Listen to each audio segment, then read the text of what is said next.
لو عندك بقى كوباية من الحمص المسلوق وشوية خضار في التلاجة، تعالى اقولك بقى النهاردة هنعمل بيهم ايه. في الاول كده هنجيب حبايتين 3 بتنجان، هناخدهم بقى كده ونحطهم على صينية وندخلهم الفرن لحد لما يتشوي. هنجهز بقى شوية خضار، كل الخضار اللي موجود عندك في التلاجة. هنحتاج فلفل الوان او فلفل اخضر بس لو موجود عندك، هنحتاج كمان بصلايه كبيره كده او بصلتين حجمهم متوسط، هنحتاج كمان طماطميه واحده بس هنشيل منها القلب اللي جوه، هناخد اللحم الخارجي بس، وهنحتاج كمان جزريه كبيره هنبشرها، وحوالي 6 7 فصوص من الثوم، وشويه كزبره بقى كده مع بقدونس. هنجهز بقى الخضار بتاعنا كله زي ما انتم شايفين كده ونقطع له مكعبات صغيره، ممكن تقطعوه انعم من كده كمان شويه. هنحط بقى الخضار اللي احنا قطعناه كله في طبق كبير، وهنجهز بقى الحمص بتاعنا. هنحتاج كوبايه من الحمص المسلوق، هناخدها بقى كده ونحطها في الكبه وبعدين نفرمها ناعم. هناخد بقى الحمص اللي احنا فرمناه ده ونحطه على الخضار، ونحط عليهم بيضه وشويه بهارات. البهارات بتاعتنا هتكون عباره عن معلقه ملح ومعلقه كمون ومعلقه كزبره ومعلقه بابريكا ومعلقه فلفل اسود ومكعب مرقه فوريه بطعم الخضار، ممكن تستغنوا عنه. هنا بقى كده خلاص البتنجان بتاعنا خرج من الفرن، هنفتحه بقى كده ونسيبه شويه لحد لما يبرد.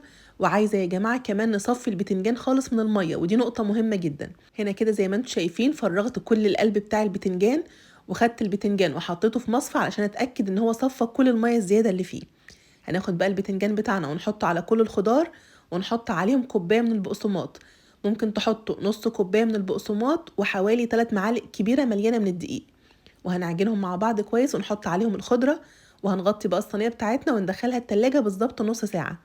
بعد نص ساعه هنكون مجهزين عندنا طبق فيه حوالي ربع كوبايه من الزيت، هنمسح ايدينا كده بمسحه زيت ونبدا نشكلها.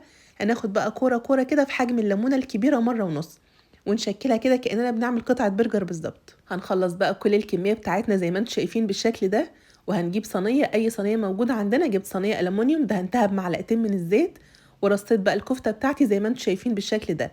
وهنرجع بقى نجيب باقي كمية الزيت اللي احنا كنا بنشكل بيها الكفتة، وهنمسح بقى وش الكفتة بتاعتنا كده مسحة زيت بسيطة، وهندخلها فرن سخن على أعلى درجة حرارة. هتاخد معانا بالظبط كده من 20 ل 25 دقيقة. طبعا ممكن تحمروها في الزيت، بس في حالة انكم هتحمروها في الزيت اعملوا اختبار لواحدة بس في الاول.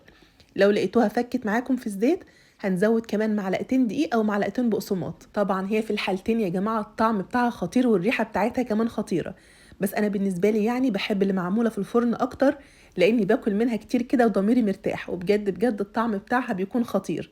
والحاجة الحلوة بقى ان انتي لو ولادك ما بياكلوش البتنجان وما بيحبوش الطعم بتاعه، محدش فيهم هيعرف ان هي بالبتنجان ابدا، لان الطعم بتاعه مش ظاهر خالص. وزي ما انتم شايفين قدامكم بقى كده حلوة جدا وصحية ومغذية ومشبعة، وكمان بتعمل كمية كبيرة جدا. جربوها بقى بالطريقة بتاعتي ومتأكدة هتعجبكم وهتعجب كل البيت. ويا رب الفيديو يكون عجبكم، واشوفكم على خير بقى في الفيديو اللي جاي. مع السلامة.